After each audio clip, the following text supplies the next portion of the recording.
What's going on, everybody? It's your boy Andy Feds. I'm in my Reptar shirt because my Andy Feds merchandise is in the washer and it's all wet and moist. So gotta wear my Reptar shirt because I can't really represent. You see what I did there? So today I wanted to do something a little different. I wanted to do like a reaction video. So I'm actually doing a reaction video on one of my very first stand-up comedy performances. Back in October 11th, 2012. This is at St. Xavier. It's so different, so different. I've actually never seen this video in a long time because I'm for one hate looking at myself or hate listening to myself on video. I don't know if you guys are like that.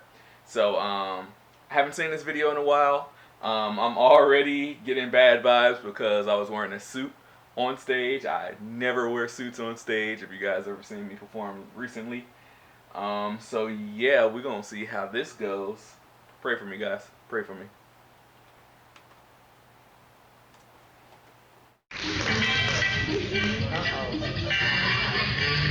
Yo, St. Xavier. I came out to Sanford and Son as the theme song. For those that don't know, my actual name is Brandon Cox Sanford. Two last names. My parents loved me enough to not make Cox my middle name.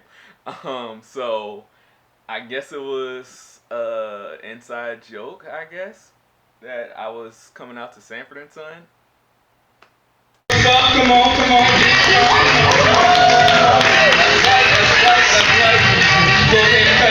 Go ahead and cut it. See, I was a former student here. Everybody knows that. I didn't do so hot, so I had to leave. So people came, they saw me last week, and they go, "Well, Brandon, do you miss anything?" And I looked them in the dead eye and I say, no, not really. Why do I say that? Because y'all at St. Xavier, y'all like to start a little drama, So, I'm just saying the truth. You look at your enemy. Don't let you see the enemy walk down the hallway. Your girlfriend be with you. Look at him. Girl, look at him. Drinking water from the water fountain. Get his little 3 sips in. That joke actually got some decent laughs, which I'm shaking my head because I didn't even say hello to the audience. I just came out, listen to my jokes, I'm funny. It's just, geez, rude. If somebody came to your house and just started talking, didn't even say hi, you would kick them out so fast. Sitting bastard. I come back to St. Xavier and people always ask me, they go, "Well, why did you leave St. Xavier?" Why? Because my grades suck. Okay, I'm gonna be honest with you. I'm totally honest with y'all. My first semester I had 1.8. Second semester, 1.2. I hated St. Xavier. Big shout out to them for being a terrible school. I'm kidding. Don't sue me. I didn't do so well at St. Xavier. It was just, being a first time college student and being on your own, didn't want to do nothing. I wasn't a partier. I just hated the school so much that I just didn't go to class. So yeah, failed. They booted me out like this. Yeah, so let's continue. It got real. So, and you know what I hate? People always look at me, they go, "I thought you were smart." Please, people, please, do not let these fool you. Okay, I'm smart, but here, let me show you to be exact. Okay, see, smart, studious, right? Glasses on. Child molester. I should let him tutor my son. My son's going nowhere near him. My cousin Mikey will hold the camera. Let me hear all the single people in the audience. Yeah. That's right, I'm with y'all. Let me hear all the couples in the audience. I was not committed to this joke. Because couples are like the short people at amusement parks. Everybody else is just, "Ooh, I want to ride that ride. I want to ride that ride." And then couples, they like, "You gotta ride that little roller coaster." You're watching everybody else have fun. All the single people, you just. You get tired of it just like you get tired of your partner. Pity laughs. Pity laughs. I'm not either. So, for my single people, let me address you because I'm single, please. And St. Xavier, let me say, y'all like to have sex. Okay? When Tony was performing, I felt the floor vibrating. I don't know who was up in the 4th floor boardroom. So for those that did not attend St. Xavier, the 4th floor boardroom was kind of like a meeting space for students, and people used to always say that students used to always get it on over at the 4th floor boardroom. So that's what I was referring to. But I felt that. See, now I say please, if you're going to have sex, please be protected. Please, it's so funny. vital to stay. It's funny because I'm the comedian that created the Keeping It Positive movement, so teaching about protection. It's like a hindsight 2020. Don't say 2020. To stay protected. Why? Because it's just not good. You got so many viruses going on, and look, here's what I do. I'm going to give you I like this joke too. Example of what I do. I take a pen, and right after sex, I go, you mind signing? Why do I do this? Because 2 weeks after sex, I don't want my penis to fall off. I don't want it to blow up. You go up to, a job interview, and he goes, I'm going to accept you. You look like you're perfectly eligible for the job. We're just going to look up your application, and we'll give you a call next week. See, I make them sign and I make them date for 2 reasons. I want to know exactly who did it. Second reason, I am bad with names. So I'm going, you said your name was Tasha. Hold on. Took a while for the audience to get what I was doing. October 3rd. You good. Come on, let's go. I came back to St. Xavier, and let me say, y'all like to have fun.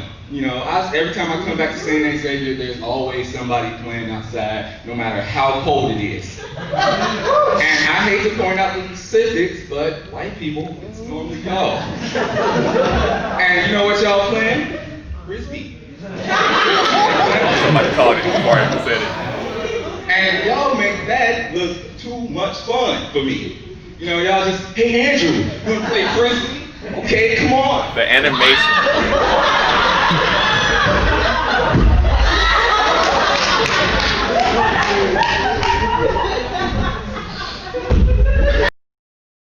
Yo, that is the energy of a 20-year-old Andy Feds. Cause now, maybe I'd do it again. Maybe do something like that. I can't do it because I don't go to St. Xavier anymore.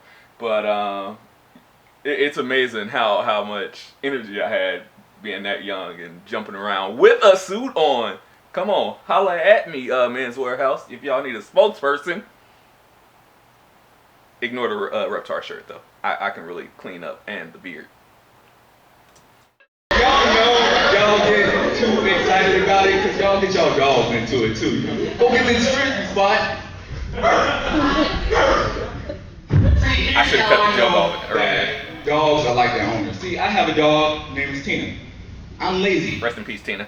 Tina's a little bit lazy. So I go up to Tina, hey Tina, wanna play Frisbee? And she goes, not really. And so I throw it anyway. Go get the Frisbee. Ninja, what? So the Ninja What was my version of trying to do like the Kevin Hart's all right, but they didn't really catch on. So you're gonna hear Ninja What a few times in this little episode here. Also, I forgot to mention that this was actually my second time, I believe, doing stand-up comedy on stage. So to get this type of reaction, really let me know that this was something I really wanted to do, because I felt like I was getting pretty good at it. Let's go get it. Damn thing. See, black people, y'all know we had different types of games growing up. Y'all remember Bloody Knuckles? Shout out to the hood. You won anyway, but you got a broken hand. Y'all remember Mercy? Y'all remember doing this in grammar school?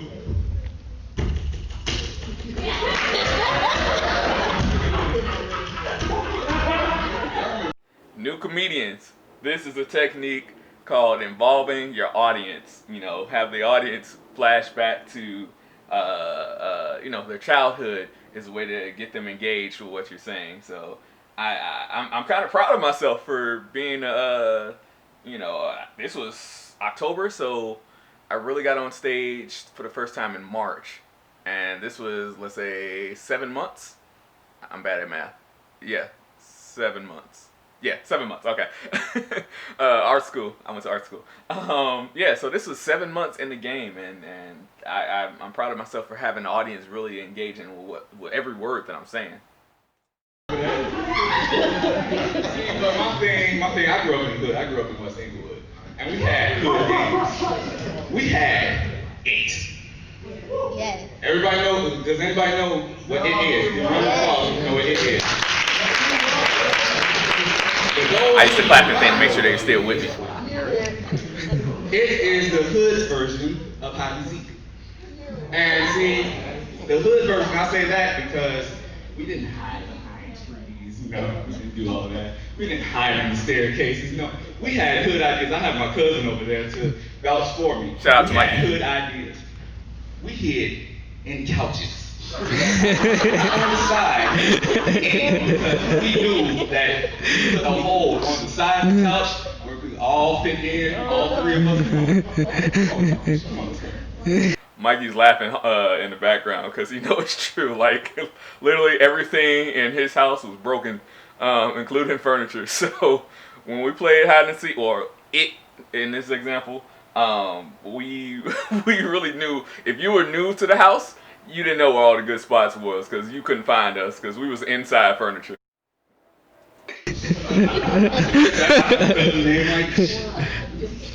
I leave my sister alone. Behind trees, we hid behind floor model. We hid inside floor model TVs because we knew that only a few of us knew how to take off the back part and then hide in there. But no, I came up with a hood idea of my own. Somebody, please take a guess of what my hood idea was. In the dryer. Larry heard my jokes before, so shout out to Larry for saying my punchline before I even said it to the audience. He said in the dryer, and that's actually what we hid, but I had to ignore it, act like I didn't hear it, so I let everybody else guess. So shout out to Larry for almost ruining that joke. Refrigerator. Refrigerator? No. Anybody else? If y'all can see, I'm sipping water because all of the animations that I just did wore me out. Now wait till you see the end of this video where I get really tired. That's the real reason why I had the water. So I was taking real small sips because I knew I was gonna need that water bottle at the end of this video. Closet.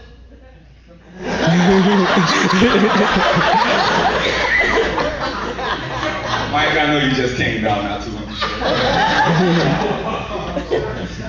No, but I hid in the dryer. See, he called it.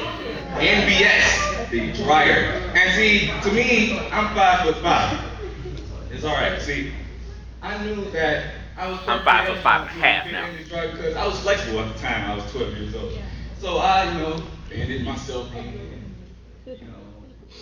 Like a nappy pretzel, keeping my fingertips on the door to make sure nobody slams. Then my cousin Papa, I have a cousin named Papa, he jumps on top of the dryer. And the dryer door closes. Damn. So now I'm stuck in the dryer. Everybody else is playing it. They doesn't realize that I'm in the dryer until they go, "Where Brandon?" Here's how I know my cousins are assholes. See, they find me in the dryer. And they go, if we let you out, you're gonna be hit. And then my other cousin goes, "Let's turn it on." There's that ninja what line again. I was really trying. I was really pushing for that to work, but it didn't work out so well. But that is actually a true story. Me and my dad, at my dad's house, we played it. This is a different side of my relatives. I had my mom's side and my dad's side, and so we used to play it in the basement. And where the washer and dryer was, I decided to take my mindset that I had at Mikey's house and try to hide in stuff. So I legit folded myself up like a pretzel. And I am proud of myself also for folding myself up like that at 21 years old and still continuing jokes. That takes some commitment. That really takes commitment. Yeah, so my cousin Puff Puff, shout out to Puff Puff. Real name Benny, but we call him Puff Puff for whatever reason. He smokes a lot of weed now, so hindsight 2020. Don't say 2020. Yeah, Puff Puff really jumped on the dryer and closed the door on me, and I was stuck in the dryer. So that is a true story. I always try to make sure that when I tell my comedy material, it's not like just me writing stuff. You know, it's true stories. You know. Oh man, see, I love St. Xavier because I really want to transfer to Columbia. I want to, major in television. I actually did. Producing and stuff like that. Because I got perfect ideas for television shows. Because I do not like what's on television nowadays. Don't like it. What shows do I really not like? Court TV. I really hate court TV shows. I was about to lose them. Yes, go ahead and clap for that if you do not like court TV shows. I really do not like Judge Joe Brown. Judge Joe Brown have the dumbest people on his court shows. I'm going to borrow this chair. So exactly, because Judge Joe Brown, he gets fired up right before making the verdict. So he goes, let's hear that your wife is suing you for property damages on her car because she says you was under the influence of marijuana. Now, how do you go about explaining yourself? I really tried to stress marijuana. See, you don't, okay? See, I saw you when I went up to McDonald's and I ordered a fish fillet, and then I looked over and I smelled my fish fillet and it smelled like weed. So I turned around and I saw you smoking a blunt. So I'm gonna have you pay your wife back for the car damages and you're gonna order me a fish fillet. Who else do I hate? I hate Judge Mathis. That was a long punchline, so I kind of learned to shorten my punchline because they was trying to keep up with everything I was saying, but I was kind of taking them through hoops and hurdles, unnecessary hoops and hurdles to get to that punchline. So I learned from that one for sure. I hate him too. Because Judge Mathis, They got mad. I don't know why St. Xavier had so much love for Judge Mathis, but they got mad when I said I didn't like the Judge Mathis show. simple things. He makes simple things so complicated. He goes, see, Mr. Johnson, Mr. Michael Johnson, it says here that I use Michael Johnson and Nathaniel Johnson because that's relatives of mine. So I was like, let me use some names that I can actually remember. That you're suing your brother over copyright of your last name. See, I know that, you're suing Mr. Johnson. Your name is Mr. Johnson. So I'm looking at the birth certificate, and it says that Mr. Johnson, Mr. Nathaniel Johnson, was born first, and you were born 6 years later, thus making you the little brother, and he is the older brother. So that makes you two the bigger and younger brother. And then you just walk off like you done said some shit.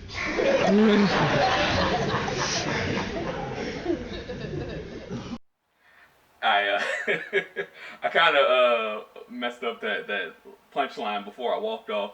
I was trying to say younger brother, but I said older at first. I was confusing myself. So I had to say, I said, if y'all can go back and check it out, I said old younger, because I had to quickly get to that punchline before I really messed it up. Man, quick question. Did anybody see the presidential debate? 2012 presidential debate. Let me say, I'm not going to say who I'm voting for, but I'm going to give you a hint. We got a smooth talking president, don't we? Man, he had Mitt Romney tripping on his words. Mitt Romney didn't know what he was talking about. I like this bit. See, you know he was messing up when he started interrupting the meeting. Sorry guys, my camera did something weird. We're actually going to restart and then continue from there. If the video glitches a little bit, that means I did a little editing like this. So we're gonna continue. I really like this one. I'm not gonna say who I'm voting for, but I'm gonna give you a hint. We got a smooth talking president, don't we? Man, he had Mitt Romney tripping on his words. And Rami didn't know what he was talking about. See, you know he was messing up when he started interrupting the mediator, and then he just started talking about something that's not even on topic. Mr. Rami, what are you going to do about taxing and funding and health care? I'm going to cut off funding for PBS. It was like, why was he mad? Did Big Bird whoop your ass before you came in here? And don't let Elmo or anybody on Sesame Street hear that Mitt Romney is trying to cancel PBS. Because Elmo is an asshole. See, Elmo will take the beat down and he will put it on Elmo's world. Could you imagine?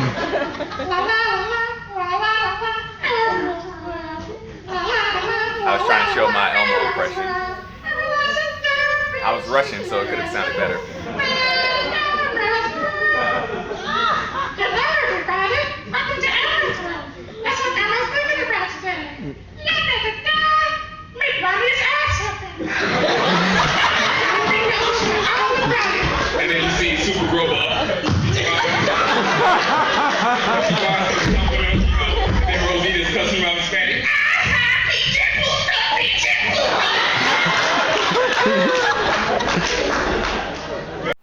That was a strong reaction for somebody that has only been on stage for 2 performances. That was a strong reaction. So I should have ended it on that bit alone. But if I remember correctly, this was a show where I just I could have had a stronger ending. So I'm kind of upset that I didn't end on that joke and just say, "Hey, my name is Andy Fez. Thanks, y'all have been great," and had a standing ovation. But yeah, it didn't end that way. Took off my jacket because I knew it was about to get real. I knew I was about to get real animated. I love the show Cops, but they need to change it because it's been the same since 1997. You got the same little. You know how I would change it though? I'll put celebrity from Cops. Straight up. And who would be the perfect celebrity for it? Crocodile Hunter Steve Irwin. Why? Because Crocodile Hunter Steve Irwin knows how to hop fences faster than black people. He is used to that. Okay? That joke didn't age well. Show bad boys. What you gonna do? What you gonna do when they come for you? Bad boys. What you gonna do? What you gonna do when they come for you? Bad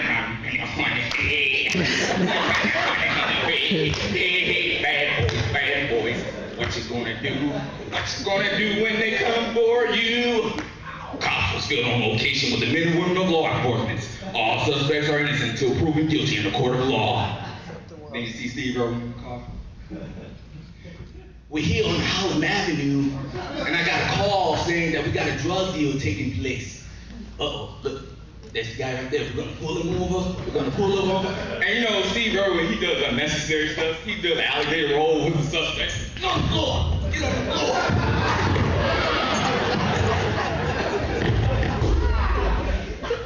He gotta wrap his arms and legs together. And he sits him on the curb. I knocked my glasses off and everything, and for anybody that knows me, I can't see without my glasses. So I was doing this joke blindly to make people laugh. And they have to ask the same questions on Cops all the time. Why were you running from me? I was scared. What's the second question they gotta ask? Whose car is this? That's when the suspect look at him like he just asked him a GD question.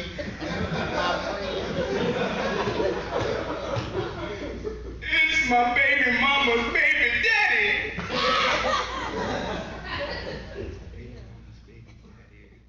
So this is your car. Damn. After the Judge Joe Brown bit, I'm surprised the audience really kept up with that one. Not to diminish their intelligence or anything, but especially because I'm already 15 minutes on the stage. So Larry, who helped me create this comedy club at St. Xavier, Comic Relief was what it was called. He had me headline the show, so doing 30 minutes, I haven't done that in a while, so I'll be interested in doing that again soon, because I had a lot of fun. And then, Steve has to check the car, check to see if it's weapons, drugs, and everything. And then, this is how you know Steve is so used to his television show, Animal Planet. He goes, cameraman, look here. You see this? It's the man's feces. And it's fresh. Let's get the shit out of it.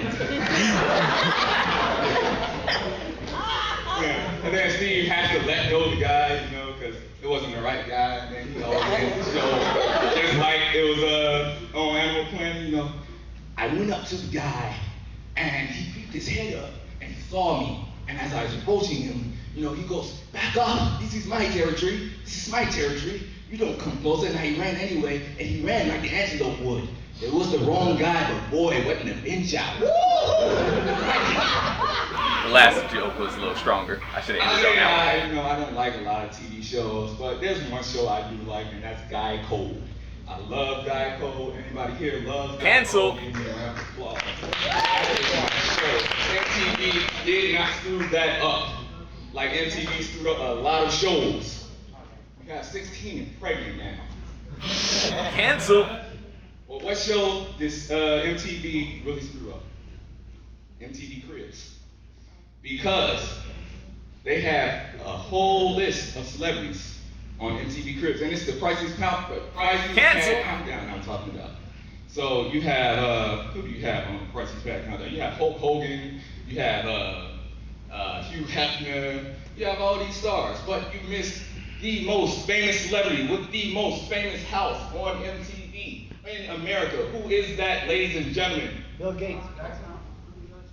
It is Michael Jackson, ladies and gentlemen.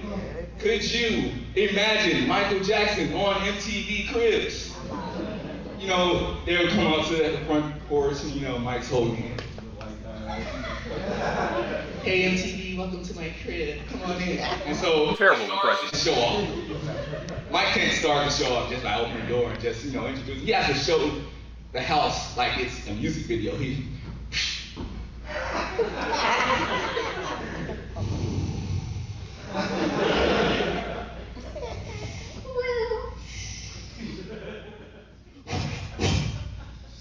Goes the glasses. So Mike shows off the house, and he has to dance his way through the house. He goes, walk this way. Hey, look here.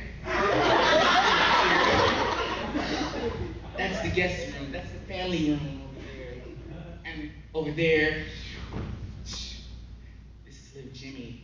I don't know why you. He's playing Modern Warfare right now. On show. I don't know why you can hold a neighborhood kid in your hand like this.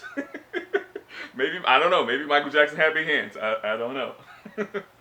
That's disgusting. All right, we're gonna show Jimmy how to win in Modern Warfare. So Mike, he's playing with little Jimmy, and I did not mean to make that fun. But Mike, he's playing the game, and Mike acts like he's in the studio. He forgets that he's playing with little Jimmy. He's not playing in the studio, but imagine that he's in the studio. He's going,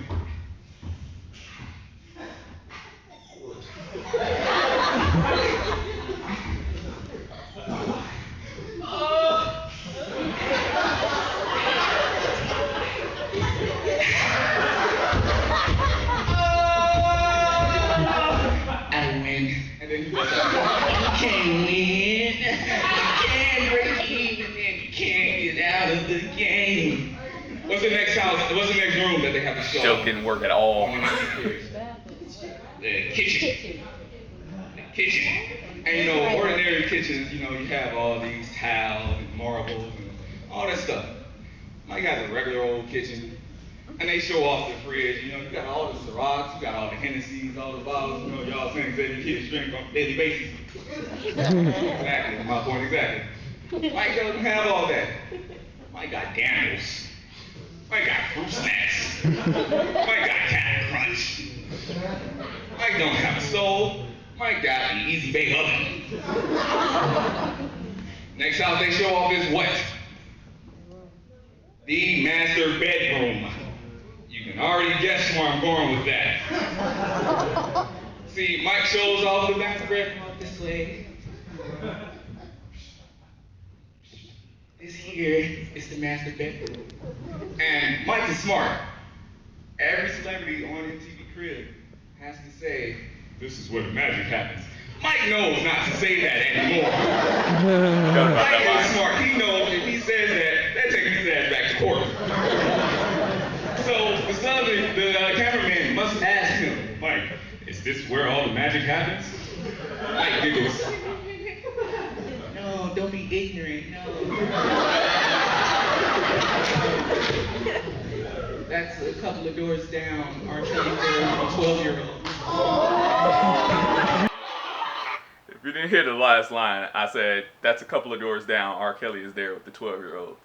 It's funny because it's 2020. Don't say 2020.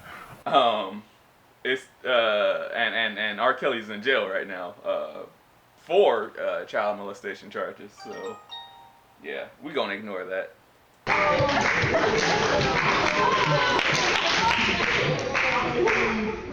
Then, Mike has to show off his cars. Mike don't have fancy cars. He don't have Lexus or Benz or Rolls Royce and things like that. No, Mike has one single limo. And he has Avery Jackson for each day of the week, chauffeuring the limo. And today is Tito Thursday. So Mike's like, okay, me and Tito, we're gonna go to Kmart. And Mike, they're not ending the show because this is Michael Jackson. This is Neverland Ranch that they're showing off. So Mike's like, the cameraman's like, Mike, you can't end the show like this. Will you please give us a dance number? And so Mike's like, no, don't be ignorant, no. That's why I don't invite MTV. You guys always make me do this. So I go, okay, well, I'll do this. Before I play this last part, before I show this last part, please take this as a disclaimer. I am not a dancer. I don't know why. I as a comedian, you have to take risks. So I guess I took the risk in telling people or showing people a Michael Jackson routine. Here's the thing. I did a Michael Jackson song, and I did it for a long time. I won't spoil much of it, but I'll let you see it for yourself. I'm trying to get the audience involved because I know this ain't about to be. I know this ain't about to be good.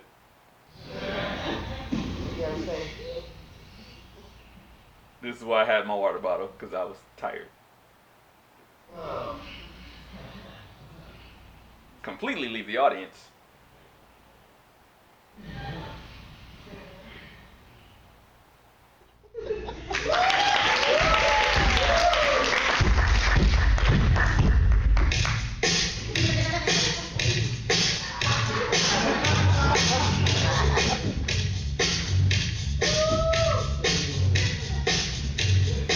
The audience can already sense that this ain't about to be as good as I think it is about to be. Penny cheers is what I call this. Can't dance at all, glasses are falling off.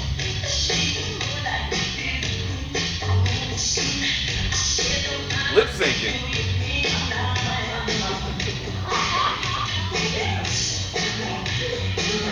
Oh God. The audience is already losing me. Or I'm losing the audience, I should say.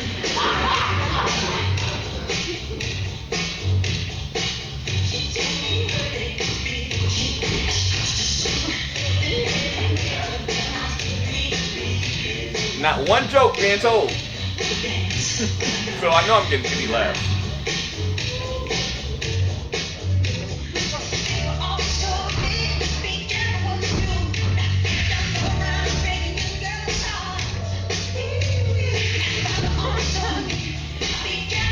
Jokes are getting softer and softer. Or the laughs are getting softer and softer.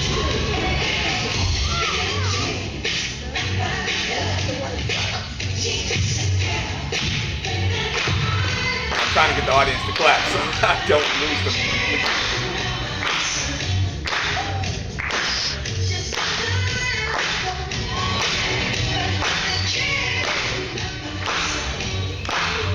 I know I'm not crying. My eyes are burning right now. Looking at the screen.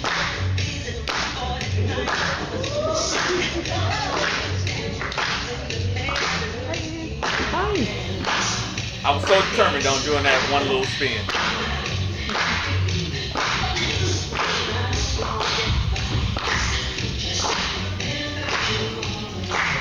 End the show, and feds in the shuffle.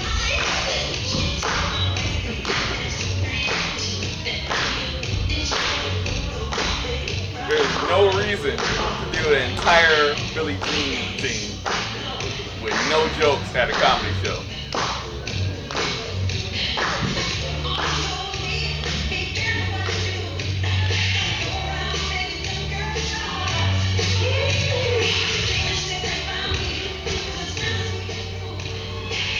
Somebody should have just turned the music off. There was no reason to go this long. I'm trying to get them to clap again because I knew I was listening. I listened to the audience.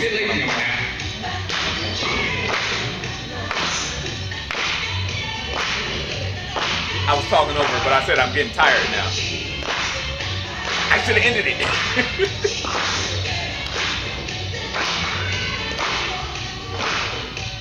Why? Why go this long? Why?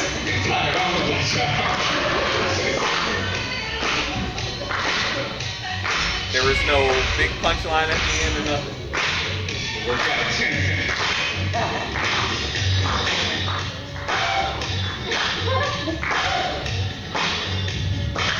Not a dancer. Pity. Thank you, everybody. Thank you. Thank you.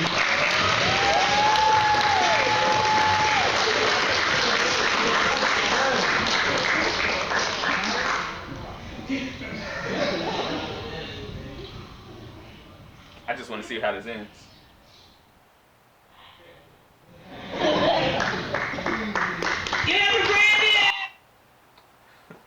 All right, so for anybody that's starting comedy, a comedy career, don't do that.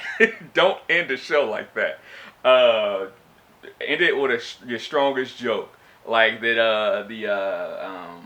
Rosita, the Sesame Street joke with what's the dude, Mitt Romney. That was a strong joke. I should have probably put that last. But again, with comedy, you gotta learn what works, what doesn't. I never, ever, ever did that routine after that show, because I just learned, hey, why, why go that long? So this ends this episode. It doesn't even have a title. It's just a reaction video. So if you guys like this video, please don't forget to like, subscribe, and share. Also check out my website, andyfedscomedy.com. On that website, you guys can find the Keeping It Positive t-shirts and the Keep a Child Alive t-shirts. Proceeds to each shirt goes to the Junior Council program at Lurie's Children's Hospital, Chicago, and the Keep a Child Alive program. Both programs help provide medicine for families affected by HIV and AIDS. I appreciate y'all. Peace.